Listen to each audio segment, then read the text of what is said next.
আমরা যখন বলি যে কিয়ামত নিকটবর্তী, তার মানে এই না যে কালকে কিয়ামত হবে।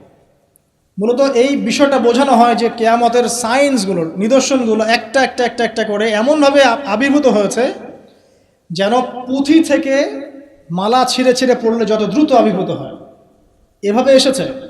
বিগত 100 বছরে এমনভাবে এটা আবির্ভূত হয়েছে যেটা আপনি বিগত আগের সময়গুলোতে কল্পনা করতে পারবেন না।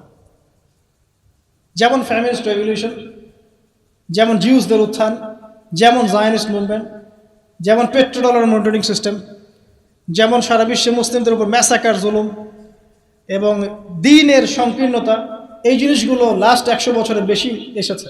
আমরা জানি এর আগেও এগুলো এসেছে আবার ঠিক হয়েছে, এসেছে আবার ঠিক হয়েছে। বাট 2000 বছর পর জেরুজালেমে ইহুদি রাষ্ট্র গঠিত হয়েছে, এটা আগে হয়নি কখনো। এবং এরাই তারা যারা মসিহুদ দাজ্জালের সাথে এই বিশ্ব শাসনও করবে এবং ওর সাথেই তারা ঈসা ইবনে মারইয়াম